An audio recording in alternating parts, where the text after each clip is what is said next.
കൊല്ലം ചടയമംഗലത്ത് കുപ്രസിദ്ധ ബൈക്ക് മോഷ്ടാവും കൂട്ടാളിയും പിടിയിലായി.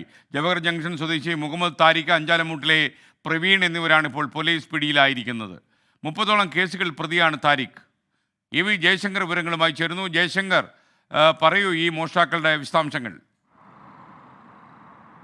Good morning SKN. കൊല്ലത്തെ പോലീസിന് വലിയ തലവേദനയായിരുന്ന ഒരു മോഷ്ടാവും അദ്ദേഹത്തിൻ്റെ കൂട്ടാളിയുമാണ് നിലവിൽ പിടിയിലായിരിക്കുന്നത്. ഈ താരീഖിനെ കൊല്ലം സിറ്റി ഷാഡോ പോലീസ് വീട്ടിലെത്തിയാണ് കസ്റ്റഡിയിലെടുക്കുന്നത്. ഒരു ആക്സിഡൻറ്റ് കേസുമായി ബന്ധപ്പെട്ട് കൊല്ലം നഗരത്തിൽ നിന്ന് ഒരു NS പൾസർ 2 ലക്ഷം രൂപയോളം വില വരുന്ന ബൈക്കാണ്. ഇത് മോഷ്ടിച്ച കേസുമായി ബന്ധപ്പെട്ട് ആണ് ഇദ്ദേഹത്തെ കൊല്ലം സിറ്റി ഷാഡോ പോലീസ് വീട്ടിലെത്തി കസ്റ്റഡിയിലെടുക്കുന്നത്. ഈ സമയത്ത് ഇദ്ദേഹം ഒരു ആക്സിഡൻറ്റ് കഴിഞ്ഞ് കിടക്കുകയായിരുന്നു. പോലീസ് ഇതിൻ്റെ വിശദാംശങ്ങൾ തേടിയപ്പോൾ ബൈക്ക് ആക്സിഡൻ്റ് ആണെന്ന് മനസ്സിലായി. തുടർന്ന് കണ്ണനെല്ലൂർ പോലീസ് സ്റ്റേഷനുമായി ബന്ധപ്പെട്ടു. ഇവിടെയായിരുന്നു ഈ ബൈക്ക്, കൊല്ലത്തുള്ള പോലീസ് സ്റ്റേഷനാണ്, ഇവിടെയായിരുന്നു ഈ ബൈക്ക് ഉണ്ടായിരുന്നത്. ഈ ബൈക്കിൻ്റെ വിശദാംശങ്ങൾ പരിശോധിച്ചപ്പോഴാണ് ഇത് ചടയമംഗലം പോലീസ് സ്റ്റേഷനിൽ മോഷണം ചെയ്യപ്പെട്ടു എന്ന രീതിയിൽ കേസുള്ള ഒരു ബൈക്കാണെന്ന് തിരിച്ചറിയുന്നത്.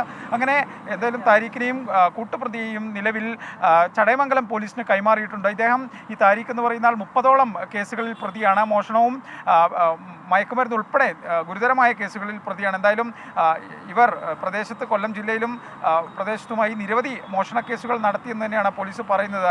അത്തരത്തിൽ തെളിയാതെ കിടക്കുന്ന പല കേസുകളുടെയും പ്രതികൾ ഇവരാണെന്നും പോലീസ് വ്യക്തമാക്കുന്നുണ്ട്. എന്തായാലും ഒരു സ്ഥിരം ബൈക്ക് മോഷണ പരമ്പര നടത്തുന്ന ഒരു മോഷ്ടാവിനെ പിടികൂടാനായ സന്തോഷത്തിലാണ് പോലീസ്. എന്തായാലും കൊല്ലം സിറ്റി ഷാഡോ പോലീസിൻ്റെയും ഒപ്പം കൊല്ലം റൂറൽ പോലീസിൻ്റെ എല്ലാം സംയുക്തമായ ഇടപെടലിലൂടെയാണ് ഇവരെ പിടികൂടാനായത്. എന്തായാലും ഇവരുടെ അറസ്റ്റ് നിലവിൽ ചടയമംഗലം പോലീസാണ് രേഖപ്പെടുത്തിയിരിക്കുന്നത്. ഇദ്ദേഹത്തെ കോടതിയിൽ ഹാജരാക്കി നിലവിൽ റിമാൻഡും ചെയ്തിട്ടുണ്ട്. SKN.